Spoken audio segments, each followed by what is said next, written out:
Students, in last video we study the primary or basic information about modern periodic table. What we study in the last video, that modern periodic table consists 118 elements.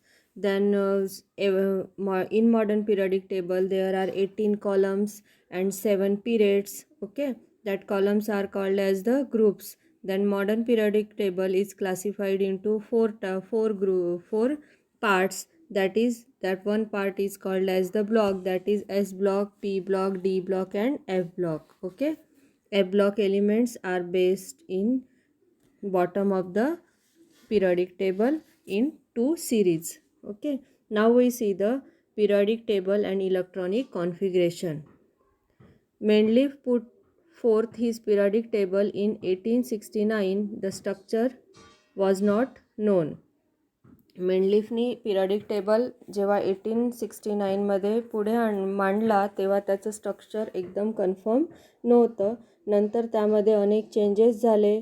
Quantum theory आली, Aufbau principle आलं, Hund's rule आलं आणि यानुसार electronic configuration ठरवण्यात आलं. आणि when elements are arrange in an increasing atomic order of atomic number. मग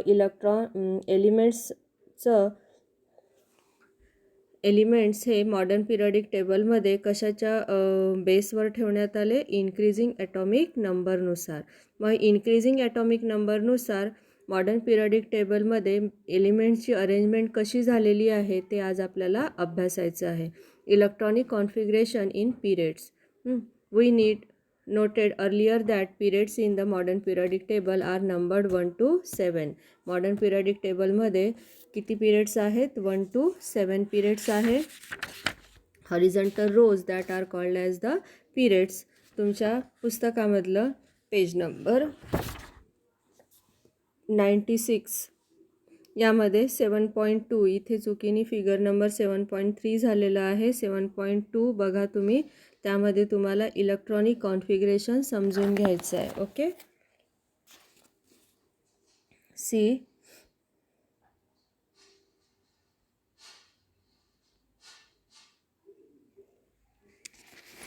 यामध्ये लक्ष द्या.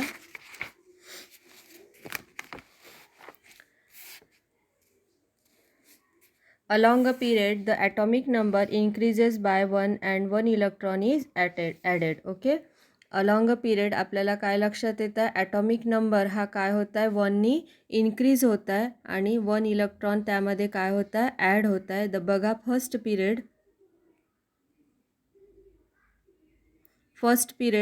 पिरियडमध्ये फर्स्ट आणि 2 ग्रुपमध्ये काय नाही आहे? इथे दिसत नाही आपल्याला, कोणताच एलिमेंट दिसत नाही आहे फर्स्ट पिरियडमध्ये ह्या 2 ग्रुपमध्ये. ओके, फर्स्ट पिरियडमध्ये एलिमेंट कुठे आहे?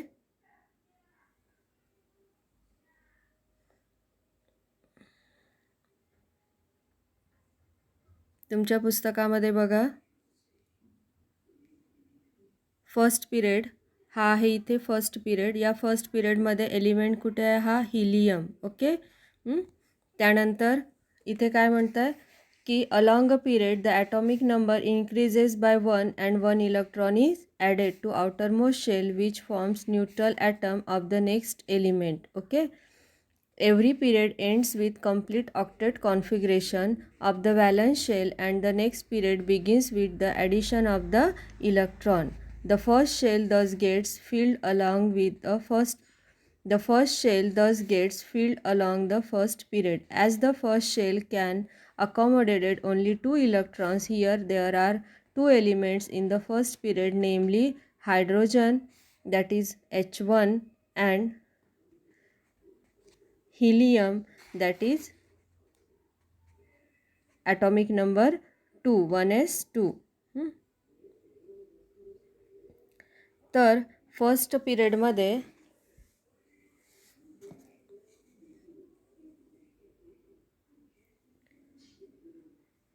इथे हायड्रोजन आहे. या पिरियडिक टेबलमध्ये इथे हायड्रोजन दिलेला नाही आहे.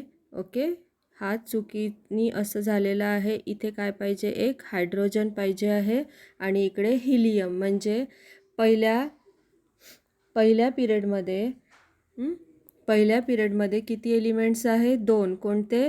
हायड्रोजन आणि हिलियम.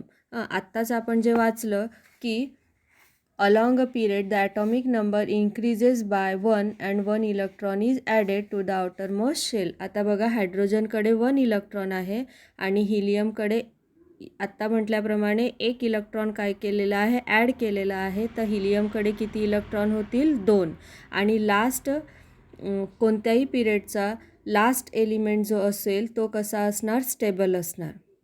आता हिलियमकडे एकच काय आहे? सबशेल आहे आणि 2 इलेक्ट्रॉन आहे 1s2. मग या दोन्ही इलेक्ट्रॉन काय राहणार? त्या सबशेलमध्ये राहणार, एस सबशेलमध्ये. आणि पहिल्या सबशेलची किंवा एस शेलची कपॅसिटी किती असते? 2 इलेक्ट्रॉन्सची. म्हणजेच हिलियम कसा आहे?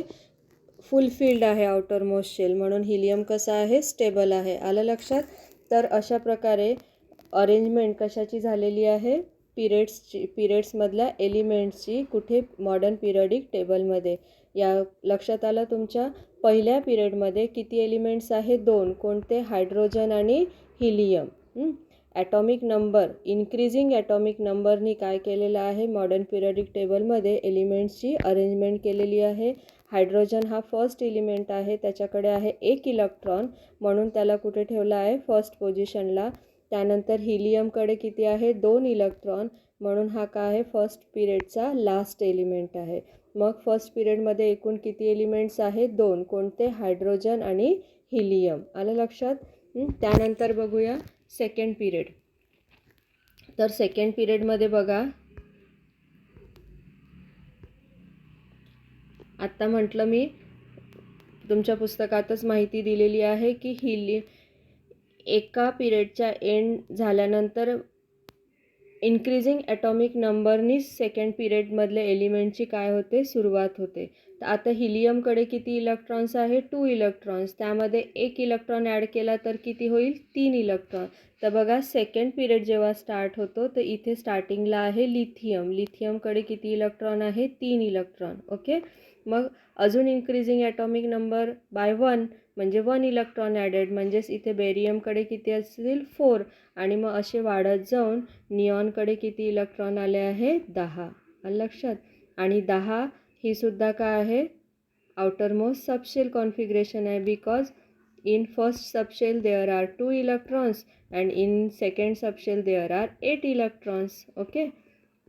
आणि सेकंड सबशेलची कपॅसिटी किती असते? 8 इलेक्ट्रॉनची असते, म्हणून हा निऑनसुद्धा कसा असणार? स्टेबल एलिमेंट असणार. मग या एक्सप्लेनेशनवरून आपल्याला काय लक्षात येतं? की प्रत्येक पिरियडमध्ये लास्ट एलिमेंट जो असेल तो कसा असणार? स्टेबल असणार. लक्षात आलं? आता बघूया आपण थर्ड पिरियड. तर बघा निऑनकडे किती इलेक्ट्रॉन होते? म्हणजेच त्याचा ॲटॉमिक नंबर किती होता? 10. ओके. निऑनचा ॲटॉमिक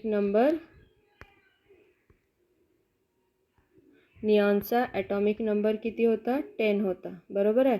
यामध्ये आपण 1 इलेक्ट्रॉन ॲड केला म्हणजे किती झालं? 11. तर आता बघा थर्ड पिरियडची स्टार्टिंग सोडियमपासून असते आणि सोडियममध्ये किती ॲटॉमिक नंबर दाखवलेला आहे? 11. लक्षात येतं? तुमच्या पुस्तकामध्ये पिरियडिक टेबल दिलेला आहे तिथे बघा. मग सोडियम 11 पासून थर्ड पिरियड स्टार्ट होतो, तर तो कुठे एंड होतो? ॲर्गॉनकडे. ॲर्गॉनमध्ये किती इलेक्ट्रॉन आहे? 18 इलेक्ट्रॉन आहे. आणि हा सुद्धा कसा आहे? स्टेबल एलिमेंट आहे. लक्षात आलं? आता फोर्थ पिरियडचं बघू आपण. फोर्थ पिरियडमध्ये बघा ॲर्गॉनकडे किती इलेक्ट्रॉन्स होते? 18 इलेक्ट्रॉन्स होते. Atomic number of argon is 18. So 1 electron is added, it become 19. तर बघा फोर्थ पिरियड जिथे स्टार्ट होत आहे, for example potassium K have the atomic number 19. Okay. आणि हा स्टार्ट होतो 19 पासून आणि एंड होतो क्रिप्टॉनवर.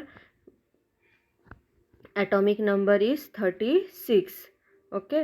आणि तशाच प्रमाणे 36मध्ये 1 इलेक्ट्रॉन ॲड केलं तर काय होणार? 37. नाऊ पहिल्यांदा आपण माहिती बघितल्याप्रमाणे काय आहे, एक एक इलेक्ट्रॉन ॲड करू तसं तसं एक एक इलेक्ट्रॉननी काय होतं, ॲटॉमिक नंबर वाढत जातो. मग फिफ्थ पिरियड स्टार्ट कुठून होणार, 37पासून. तर बघा रुबिडियम 37 ॲटॉमिक नंबर आहे फिफ्थ पिरियडचा, आणि फिफ्थ पिरियड एंड होतो झेनॉनवर, त्याचा ॲटॉमिक नंबर आहे 54. आलं लक्षात. तर अशा प्रकारे काय झालेलं आहे, the fifth period accommodates 18 elements. As a result, the successive filling of electrons in the 5s, 4d and 5p subshells. अशा प्रकारे 4d, 5s, 4d आणि 5p सबशेलमध्ये फिफ्थ इलेक्ट्रॉनचं इलेक्ट्रॉनिक कॉन्फिगरेशन आपल्याला लक्षात येतं आहे.